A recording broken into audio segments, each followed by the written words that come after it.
Hello and welcome in, my nerds, for a real talk review on the retro game convention called Southeast Game Exchange over in Greenville, South Carolina.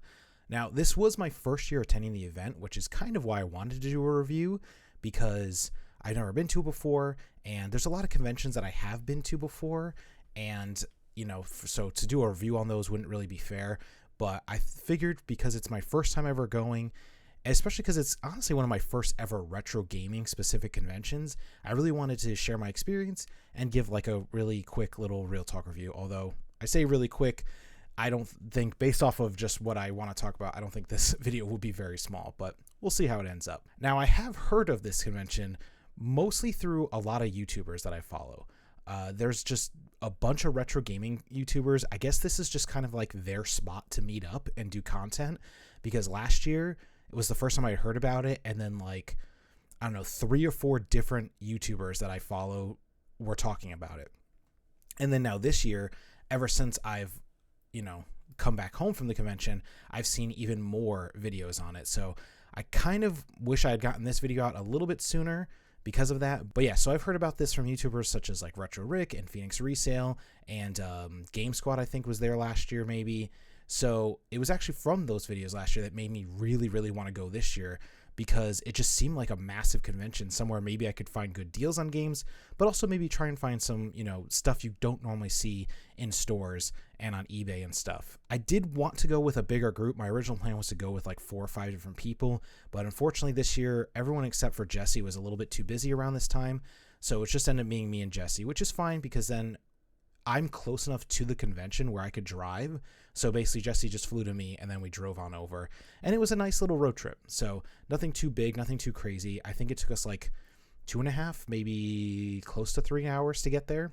Now, this isn't my first video game convention. I have been to more modern ones like PAX East, but in terms of retro game conventions, the only one I think I can remember going to was Retro Worlds back in Connecticut and Southern Fried Gaming in Marietta, Georgia.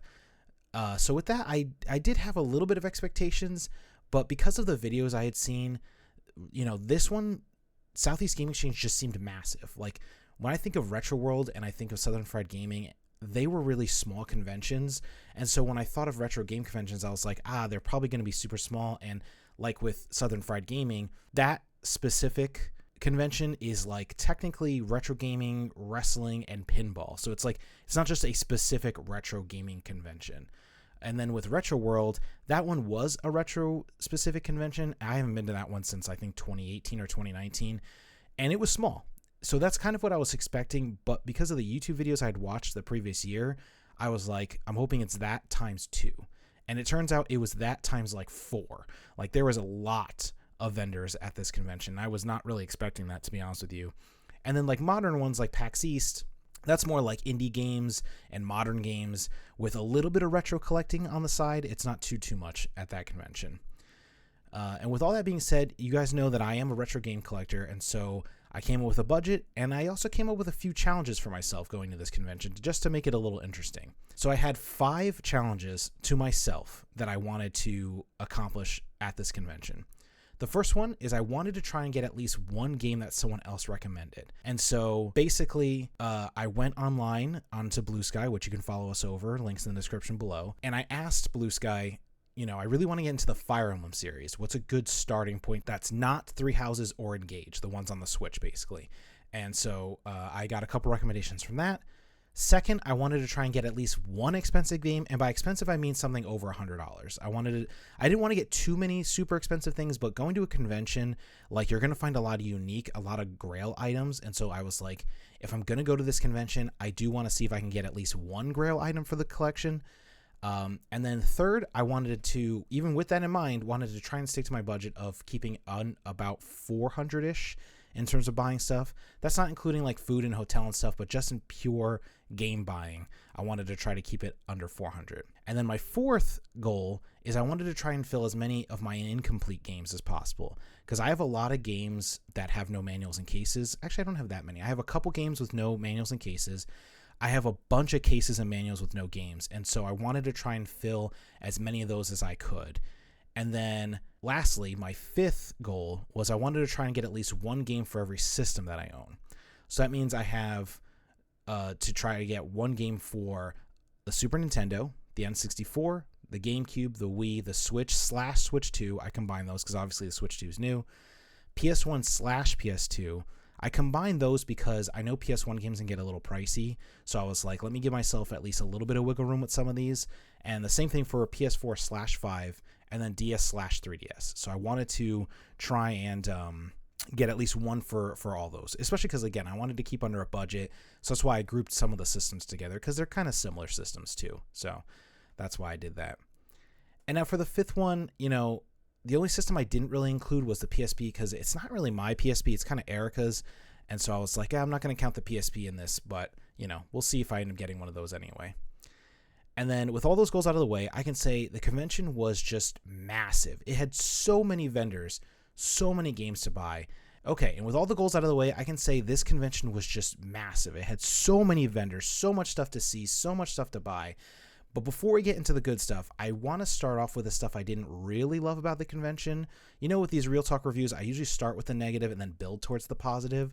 And so I just wanted to start off there. And I will say the first thing I didn't really love about the convention was the food options. Now, this is important for a good convention of any kind because usually convention centers will, not have the best options from their own little cafeterias, whether it's like an overpriced thing or just the food itself isn't great. But normally they have other options available, whether it's they're in a city, so there's a bunch of options within walking distance, or sometimes they'll have like food trucks that are available outside or snack carts of some kind, a guy outside selling water and snacks kind of a thing. But for this one, they did have a cafe with, actually a pretty decent amount of seating. It was never fully full, and they had seating a little bit on the outside of the cafe part itself. But the food obviously was overpriced, as it always is. I will say one thing that they did have that was kind of interesting is that I don't see very often is they did have one of their employees rolling a cart around the convention and selling stuff off the cart. Because even that, like most conventions I've ever been to, at least there'll be a vendor in the mix that'll be selling some kind of snacks or something. And even that I didn't see at all. Jesse claims he saw someone selling homemade baked goods somewhere, but they were only there on Friday and then just never came back. So I guess they must have sold out, not realizing they were going to sell everything, and then just never came back. But yeah, there was nothing really feasible walking distance. You would have had to drive to get anywhere. And there was no food trucks. Even though, looking back, there was definitely places they could have parked a few food trucks, for sure. So I'm hoping that maybe next year they'll start incorporating some of that stuff. The second thing I didn't really vibe with was, I hate saying this, but there was a lot of content creators there. And I thought at first going to this convention, I knew there was going to be a bunch of them there because that's who most of their guests were. And I was like, oh, that could be cool, meeting some of my favorite content creators, maybe going to some of their panels, meet and greets, that type of stuff. And I want to make it clear, I'm not saying that they shouldn't be there. I mean, obviously they're making content. They're also, buying stuff for their businesses and their own collections and stuff. And that's totally fine. But I have to say there was at least 3 to 4 times I can remember where I was at a booth and, just looking through stuff, whatever, and they would just like roll up with this big ass cart and their big ass camera and just kind of like almost like shove their way in to be like, all right, I've got to film this quick little, whatever B-roll thing or this little, kind of, oh, this is the game I'm buying or this is the deal I'm getting kind of a thing. And it's just like, I'm just sitting there trying to look at games and seeing all that just kind of whirlwind through, just, it kind of like throws you off. You know what I mean? Like, and again, I'm not saying that they shouldn't be allowed to do that type of stuff. Obviously, they're going to be able to do that. The convention had enough space, especially space between in the aisles where, they could fit their carts and their cameras and stuff. It's just, it's something to look out for. If you're going to go to this convention, just keep in mind, you're probably going to get run into and possibly run over by a few of these content creators trying to make content while they're at the convention. Because, I mean, Jesse and I agreed that if they're going to make content like that, they should just have a little bit more courtesy at the booth, like come on over, just say like, hey guys, just so you know, we're going to film. So sorry to interrupt, what you guys are doing. My name is so-and-so, I'm a YouTuber. I just want to do a little filming here. I hope you guys don't mind. Something, just like a little warning. Like, I don't know. They just felt like they were in their own headspace, their own, and everything outside of it, they just have to ignore. And maybe that's a YouTube thing. Maybe that's just an IRL YouTube thing. I don't do IRL YouTubing, so maybe that's just a mindset you have to have. But it just felt, I hate using this word, but it did feel a little rude, because I don't know these people and I don't want to just classify them as like, oh yeah, these guys were rude assholes, but it did feel a little bit rude, just a tiny bit, like, we're also here at the convention trying to enjoy the time and we don't need to be bombarded by, cameras and over the top, YouTubing. It's okay. I mean, ever since then, I have been watching some of those guys' videos to see like what they were even filming for. And yeah, they were like, just doing like quick little things here and there. So it's whatever. But, instead they kind of just, focus on their own thing. And the problem was they also kind of block parts of the booth. So like there was one time I wanted to go over to a booth and look at this guy's Switch stuff. And as I was about to walk over, a YouTuber who I won't name just kind of came over and then just stood there filming and talking to the guy for like, I want to say like, it felt like 10-15 minutes, because I sat there, I was like, oh, I'll let him finish filming first. And then I stood there and I was like, Jesus, this guy's still there filming? Like, holy crap. So like whatever he was doing, he was there for quite a long time. And so, I don't know. I get that they have to make their content, and I get they have to use their own equipment and stuff. It's just, and that's one of the reasons I didn't, because my original plan for this video was to go to the convention, do a real talk review, but I was going to do like a little bit of filming, but I don't have the best camera, and, I've only got my phone. I didn't want to be in people's way and stuff, so I was like, you know what, I'm not going to do it this time. Maybe the next time I go to a convention, if I want to make a convention video, I'll do it, but I'm definitely going to try to be really aware of my surroundings if I decide to do that. The next thing I will say I wasn't a huge fan of was kind of some of the vendors, if I'm being honest with you. Now, I'm a retro game collector. I know that the gold standard is PriceCharting.com. Like, anyone who collects for video games knows that PriceCharting.com is the gold standard on how to price your stuff. However, I will say in this day and age, it only uses eBay data, not Amazon, not Whatnot app, not, Encore app. It only uses eBay data. And I feel like that, might need to change soon, because things are being sold at different prices now. But anyway, I know that is the gold standard. And with that being said, if you're a vendor at a game convention, you should know what you're selling. You should have your stuff already priced, and you should know what you're selling, especially if you're a professional vendor. There were a few people just kind of selling off their personal collections, and for those people, I can understand, not really knowing prices and stuff, but I will say those people seem to actually have their stuff marked, like a tag sale at least. So like I could look and be like, oh, this guy wants $10 for this. Maybe I'll try and see if I can, talk them down or something. And maybe they will, maybe they won't. That's fine. But I can't tell you how many times I went to booths, like clearly professional booths, and there was just no labeled prices, or worse, they had prices and you would try to get a deal and they would just whip out their phone and check price charting, like right in front of you. And I don't really know why, but that just irked me like really hard. I'm like, dude, you should know what this game is and what it goes for. And I get it, you're a professional. You might not know what every single thing is priced at, but if it has a price tag of, let's say, $10, and you say to me, because I had one vendor that did this, they said, we usually try to keep as close to price charting prices as possible. And if you have it marked for 10, that means you should already know it's probably close to 10, And there's one vendor in specific that I'm kind of, I don't know the vendor, like, store names and stuff, so I couldn't blast them even if I wanted to, which I wouldn't. But, I went up to him and he told me that.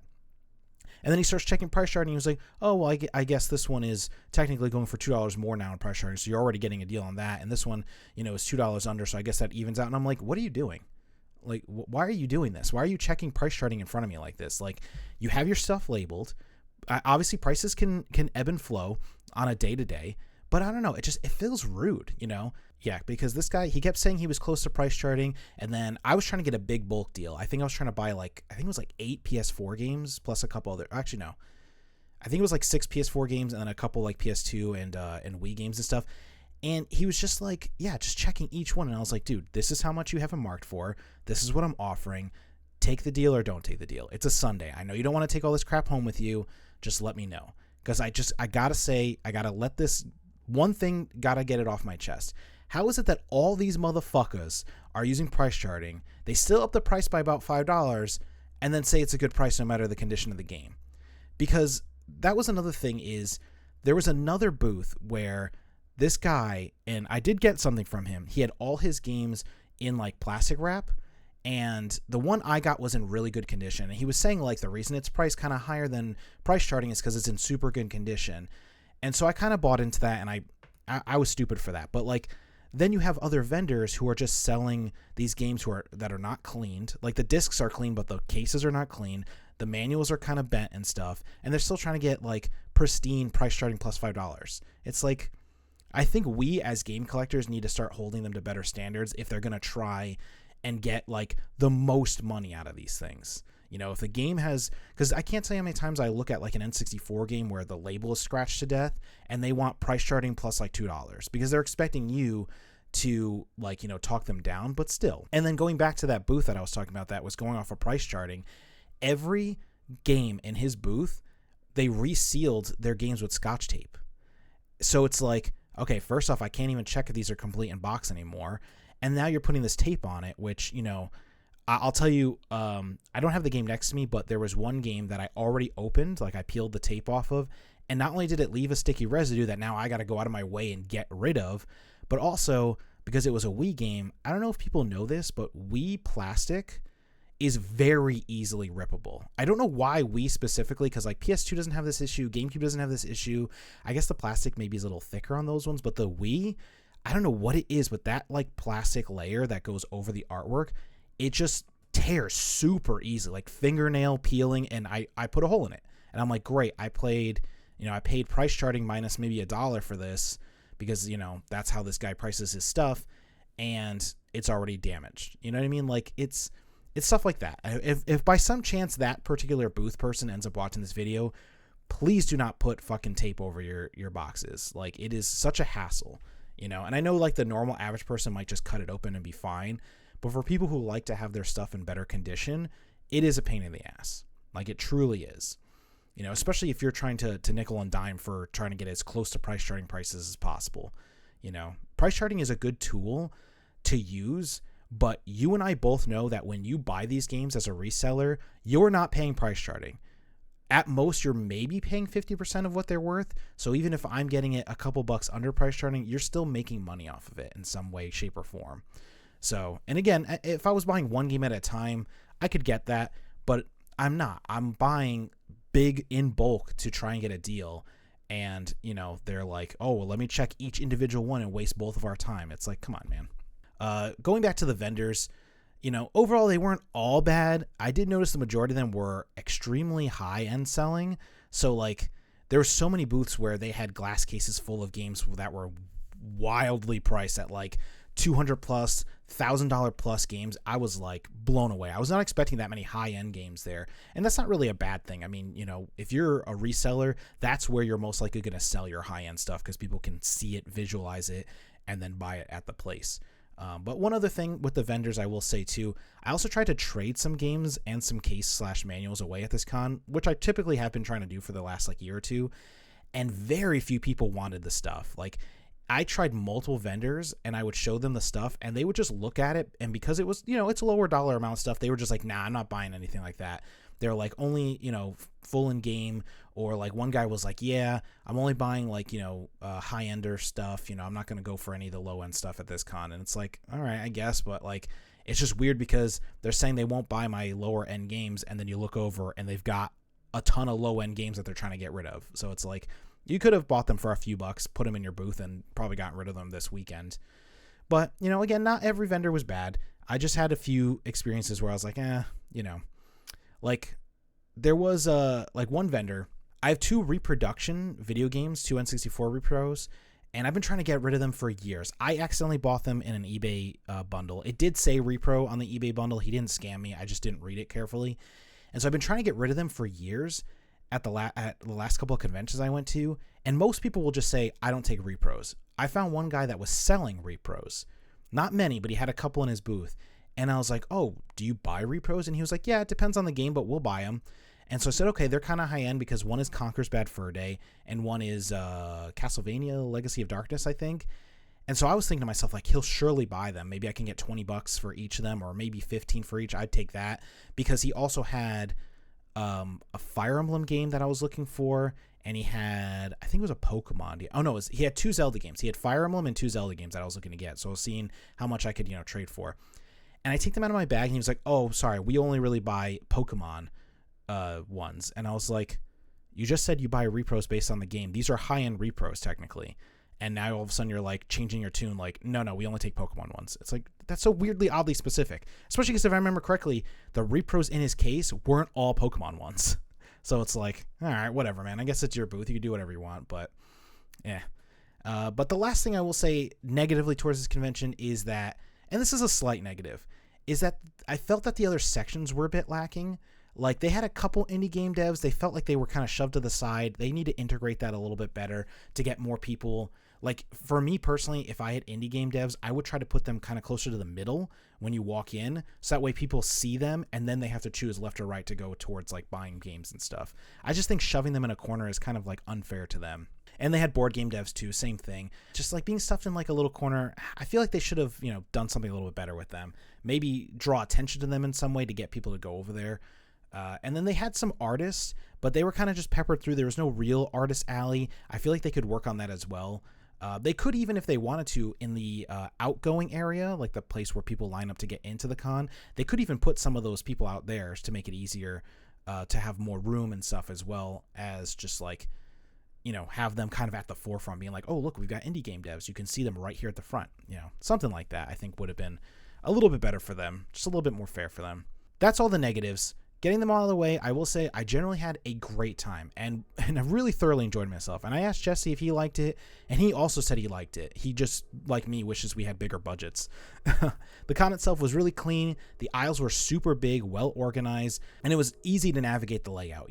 Big aisles really help to get rid of like any clogs, because especially when you're at conventions where people are like in and out of booths and like there's a lot to see, it's good to have big aisles, and again, there were people there with carts, so like you have to get the carts to the aisles too, but you could easily walk like probably 3 people and 3 people going against each other and still have room to kind of go in and out of these booths.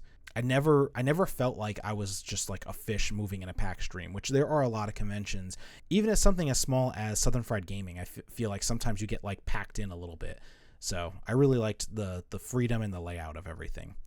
But I will say the number one thing I loved about this convention was the app that they integrated. They had this app, Southeast Game Exchange app, which wasn't the greatest app, but they integrated something called Event Z into it, and it was like a website. You put a code in for your event, which they had posted everywhere, and then it gave you a bunch of quests that you could earn points, and then those points were turned into raffle tickets. So every day you could enter a raffle to win a Switch 2. So they were giving away 3 Switch 2s, which of course me and Jesse did not win, but we did have a lot of fun doing the quests. They were great little time wasters, especially if you had some downtime at the con, which we had plenty of downtime at this con. Sometimes we were just walking around trying to find stuff. Sometimes we were, doing the trivia questions while we were sitting down eating lunch. They also had like quests where they put the Kongs, because it was kind of DK themed because Bonanza came out that weekend. So they had all the Kongs with QR codes. You got to go around and find them all. And some of them were not easy to find, but we did get them all. And yeah, it was just a blast kind of going through and completing all these quests. Some of it was just taking pictures of certain things that they had throughout the convention. Some of it was like taking pictures of specific cosplays. And it was just great. And I hope that this spreads to other conventions, because I think it's a great thing, especially for small conventions, to kind of give people more stuff to do. And again, like I said, we didn't end up winning the raffle, but we still had a great time doing it. And if you got all the Kongs done, they gave you like a little keychain, which me and Jesse ended up getting. Now, the next thing I will say that I liked about this convention was the selection of vendors. Now, I know I just bitched about some of them earlier in this video, but most of them, I would say like 80% of them were awesome. They were great people. Some of them were just, again, normal people selling their personal collections, and some of them were professionals, but most of them were giving good deals. And if you want to see all the stuff that I got at this convention, you can go ahead. I'll leave the link in the description below for my July pickups video that I released before this video, and that one I go through everything. In this video, because I don't want this video to be like an hour plus long, we're just going to go over some of the favorite things that I picked up, but that one will have everything. And in that video, I remember mentioning some of the deals and bundle deals that I got, because I think I probably paid full price, like the listed price, for maybe 2 things at that convention. I think everything else I got at least a couple dollars off, so I think that's pretty good. You're traveling all this way, you're paying for a ticket to get in, which the ticket wasn't even that expensive. So it's good to sit there and get deals. And I will say one thing I learned from a lot of YouTubers is if you just bundle a bunch of stuff together, most of the time the vendor will give you a couple bucks off at least. Sometimes just $5, but I mean, that's still better because, you're not paying for shipping from places like eBay, and also you're able to just bundle a lot of great games together. Another thing that I really liked about this con was the wrestling, actually. They had like a local wrestling group come in and perform on Friday, which we did miss the Friday show, and then on Sunday. And we went to the Sunday show where they did like Smash IRL, so they had them dressed as Smash characters and did like themed battling. and it was so much fun, dude. I did post some of the pics of that on our Instagram and Bluesky, so go ahead and follow us over there. Links are in the description below. And then the last thing I will say that I loved about this convention was the size. Southeast Game Exchange is like the perfect size convention, and I really selfishly hope that it doesn't really get too much bigger. I hope it stays close to its current size, and I hope the amount of people who go are kind of close to the same size. It was so easy to move around. I never felt overcrowded. There was no crazy lines for anything. The food line was always quick. The bathrooms were always quick. The panel lines were all quick and reasonable. They never got 100% full either, so even if you didn't get there at the start of the panel, you could just walk in afterward and sit in the back. You know what I mean? Like, parking wasn't too bad. There actually wasn't, you didn't even have to pay for parking. I think I saw that one of the sponsors actually covered the price for parking, which was really nice. And again, I know this is selfish of me. I do hope that the con grows a little bit, but I just hope it doesn't like get too massive. There's a lot of conventions I used to go to that nowadays are getting so big. A good example is this weekend, as filming of this video, Gen Con is going on. I went to Gen Con back in 2018 and had an amazing time, and it was kind of packed, but it wasn't crazy. Now I see pictures of Gen Con, and it's like Dragon Con. It's just, it feels like there's just millions of people just crammed into one space, and there's just no way of fixing that except for limiting the amount of ticket sales, which I don't think any convention's ever going to do. With all the pros and cons out of the way, I'm going to show off some of my favorite pickups. Not all of them. If you want to see all of them, you can watch the monthly pickup video. The description will be the link will be in the description below. Or you can go over to Bluesky on Instagram to see it all, because I did post to Bluesky every day, like a day by day, like this is what I picked up. So I just didn't want this video to be super long, and I didn't want to have to repeat everything. So that's why I'm going to kind of just go through some of my favorite things. And then after I go through my favorite things, I'll go over my goals and let you know which ones I passed and which one I failed on. So with that all out of the way, the first thing I will say that I got that is one of my favorites, and this is just really something I'm putting on the shelf. It's cool to have, and that is DK64, a Japanese cartridge. There was a guy selling a couple Japanese things, not a ton. He had like a box full of Japanese things, actually 2 boxes. And then he had like 3 or 4 boxes of English stuff, like just North America stuff. But he had a great deal, which was buy 2, get 1 free on anything under $10. And this DK64 was, I think, marked for 10. And then I bought a PS2 game for 10. And then I got a 3DS game for 9, but I got it for free. So $20 for 3 games. Not bad. And this will just be something cool that I'll put on the shelf. I'm not really looking to do anything fancy with it or play it at all. But I like DK64. I like the Donkey Kong Country just in general.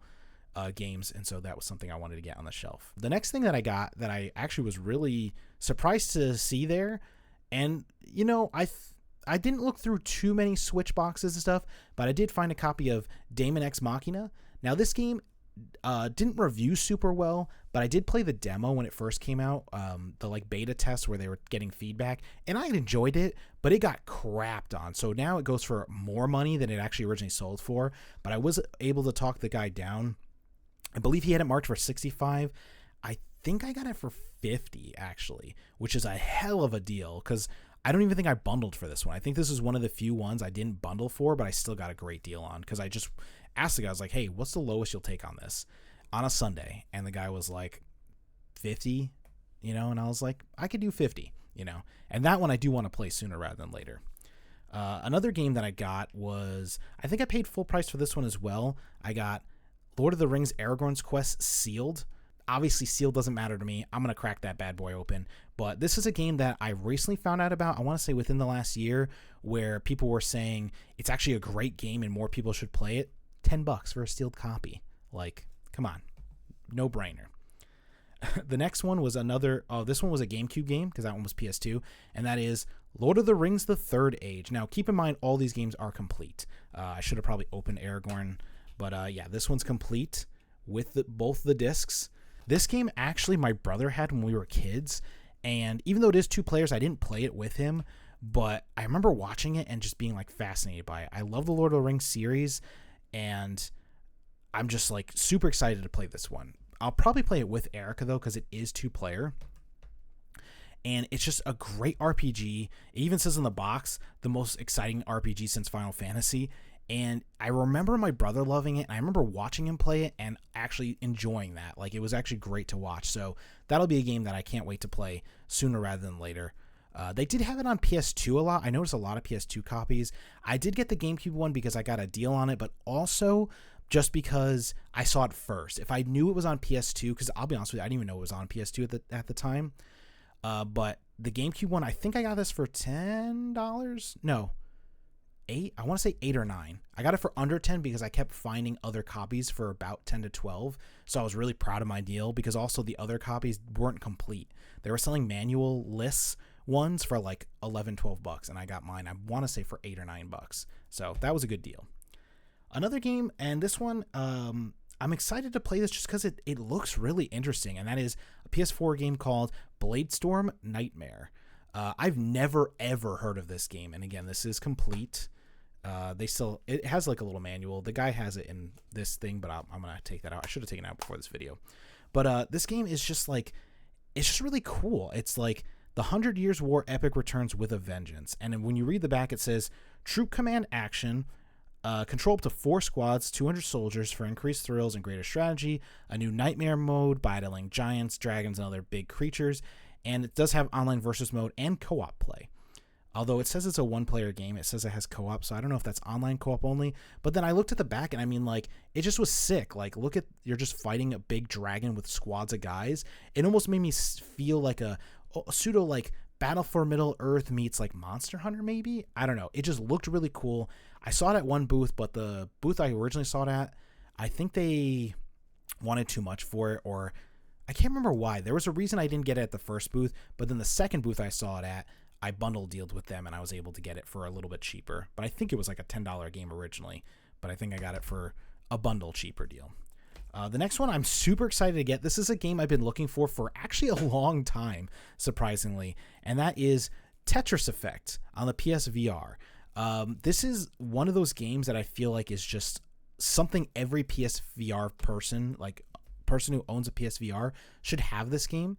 And so I was able to find it at the convention, and it's still sealed. They had it marked for $25. This was at that booth where the guy was like trying to nickel and dime me pretty hard.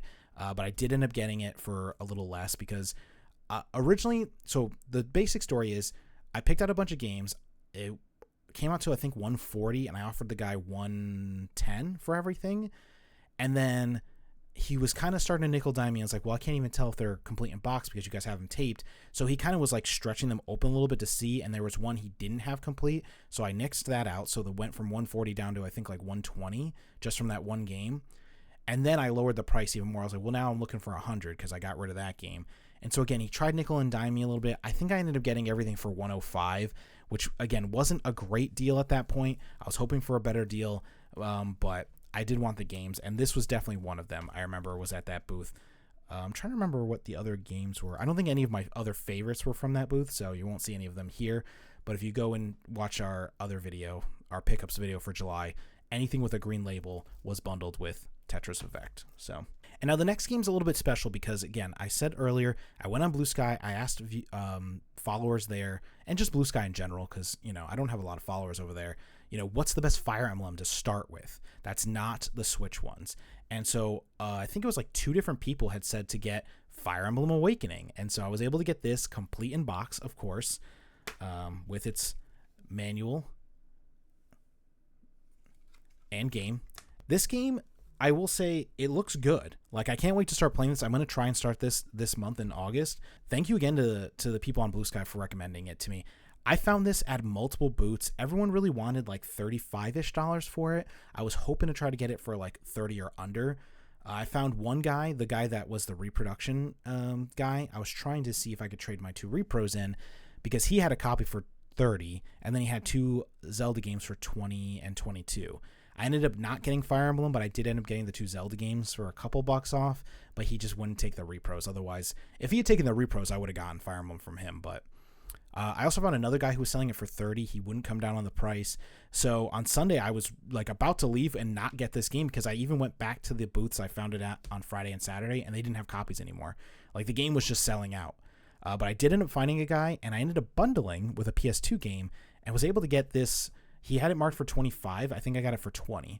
So everyone else was selling them for like 30-ish, and I got it for 20. So that was a really good deal on this one, and I can't wait to start playing that one. But the final game that I want to show you is one that is the Holy Grail. Because remember, we're going to go back to it, to our goals, but there is a Holy Grail game that I was looking for, like to spend something over $100, and I found it, and that is another Fire Emblem game, Fire Emblem Radiant Dawn. Now, this is not sealed. It's just in like a packaging, but it is a super clean copy, and it's complete. Let me just take it out of the plastic. This guy was the one that was very expensive. I ended up trading my... Let's see. Yep, there's the disc. There's the manual. I did end up trading... I think this also has a poster in it. Now I'm looking at it. Yeah, I think it's got like a poster in it. I did end up trading away a game to make this game cheaper, and that game was StarCraft 64. So, and I'll talk about that in a little bit when we go over our goals, because the last item I want to show you guys that I got, which is another item I've been looking a long time for, was a Superboy. I did end up finally getting a Superboy. I got the black and gold version, and it came with a little like case and the wire to charge it with. I found it a couple times in box actually at the convention, but everyone always wanted like 110, 120, 130 for it. They don't make them anymore, but they used to retail, I think, for about 100. So most people are trying to get them for like at least close to retail. But I found someone selling it from their personal collection for, I'm trying to remember how much it was. I think they wanted 90 for it, which was already cheaper than everyone else was selling it for. And then I think I talked them down to 80. So I got a really good deal on it, and I'm super excited about it. If that's not correct, whatever I said in my pickups video is 100% accurate, but I'm trying to remember exactly how much it was because I saw so many of these. And even after I bought this one, I kept looking and finding more of them, and everyone still wanted it for over 100. So that was a great deal. I already tested it. Works perfectly fine. And I'm super excited to start playing some SNES games on the couch without having to hook up my Super Nintendo. But going back to our goals, I had said that, and I'm going to go through them one at a time. First thing I wanted to do was pick up at least one game someone else recommended. I did end up getting that Fire Emblem Awakening game from Bluesky recommendation, and then I also got Erica's suggestion of Trauma Center Under the Knife. I did have a coworker tell me a bunch of PS2 and PS4 games to pick up, and I just didn't find any of them. I was surprised. He gave me a bunch of suggestions, but I just couldn't find them, or I couldn't find good deals on them at least. The next goal was to try and get one expensive game, which was the Fire Emblem game. I did end up paying about, let's see, I think I paid about $110 for this. Now this game on price charting as of today goes for I think like $125-ish if I'm not mistaken. And I did trade him my StarCraft 64, which I paid for so long ago. I think I paid like $5 or $10 for it. The guy gave me $75 in credit. He had it originally priced at like $200, I think it was. So I got him down to $185, and then he gave me $75 for that game. So that's how I paid $110. Now, is that really a deal? Technically not, because if he had it marked for the correct price charting amount at $125 or $140, let's say, I could have gotten this thing for under $100. But I was a little excited. I was especially excited that I was able to find someone who was not only willing to take StarCraft, but he had a StarCraft at his booth for marked up really high. So I was like, ooh, this is the guy who's going to give me the most bang for my buck for StarCraft 64, which is a game I do not want in my collection. I love StarCraft. StarCraft 64 is garbage. I don't want that in my collection anymore. So that's why I was willing to trade it away. The third goal was my budget goal. I really wanted to stay under 400. I will say I definitely overspent. So that goal, unfortunately, was failed. I won't tell you exactly how much I spent on just games, but like it was over 400, unfortunately. And then the next goal is I wanted to try and fill as many incomplete games as I possibly could. And what I did was I brought all the games with me that were incomplete to the convention so that I could fill them as I went, because I had an idea for the video of maybe filming myself like filling them, but I ended up not doing that. So I brought them for nothing. But again, it's not like I flew there, so it didn't take up like bag space or anything. But I did end up filling 9 games, which you can see those games again in the video, which will be down in the description below. And then the fifth goal was I wanted to try and get at least one game for every system I owned. And so I'm just going to name off the games that I did end up getting. But if you want to see them, again, you can see our July pickups video. I'm really trying to get that pickups video to be, to get over 50 views. So that's why I'm kind of pushing it a little bit. But I did get a lot of stuff. So it'd be nice if you want to go see it over there. But I did end up getting a Super Nintendo game, F-Zero. I got an N64 game, the Donkey Kong Japanese game, which, you might not include because it's Japanese, but like, hey, it's an N64 game. And I did look for other N64 games, but nothing really piqued my interest. GameCube, I did end up getting 2 games for the GameCube. The Wii, I ended up getting 2 games for the Wii. The Switch, I got Daemon X Machina. For PS1, I actually got Final Fantasy VII. For PS2, I got 8 games for PS2. I got 7 games for PS4. I got 1 PS5 game, 1 DS game, and then 5 3DS games. And then I did end up getting a PSP game, which was a game to fill out a case and manual that I had. So that goal was very, very much completed. And that was one of I would say that goal and the goal of filling as many incomplete games was probably my 2 biggest ones that I really, truly wanted to do. And so getting 4 out of 5 of my goals done, I think that was pretty good. But remember, this is a Real Talk review, so the real question is, would I recommend going? And I will say the answer is a resounding yes. Southeast Game Exchange is a must-go for any retro game collector that is within the range. Do I think it's worth going if you live super far away? Maybe not, but if you're within driving distance or even like a quick small flight, I definitely think that it's worth going. If you can get there for cheap, entry tickets are cheap, the con is nice and small, and there are just tons of deals to be found if you're willing to wheel and deal. I hope to be able to go again next year, hopefully with a few more people, but I also asked Jesse, and he said that he enjoyed his time there. And even though he mostly bought VHS and cassette tapes, he said he would definitely go again. So hopefully he can go again next year, and maybe this time he'll actually buy some video games.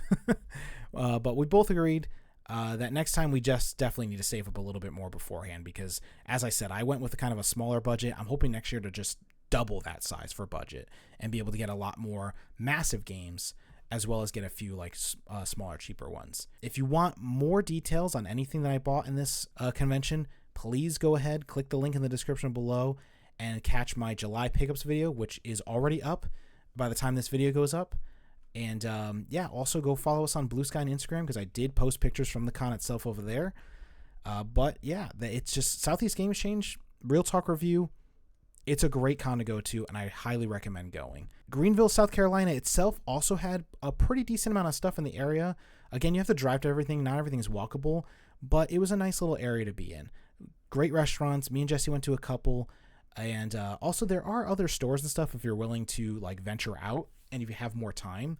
But a lot of the stores did have booths at the convention, so you could just go to the con. And of course, I just want to say thank you guys so much for watching this Real Talk review. If you liked what you saw, go ahead and hit a like or hit the sub button and catch our other videos. Again, go watch our July pickups video if you want to see everything in depth. And if you went to Southeast Game Exchange in Greenville, South Carolina, what did you think about the con? Say it in the comments down below. If you picked up stuff at the convention or just picked up stuff generally in the month of July, what'd you get? Did you get anything good? Did you get anything expensive? Did you get a great deal? Specifically, if you went to the con, let me know down below in the comments. But until next time, I will see you nerds later.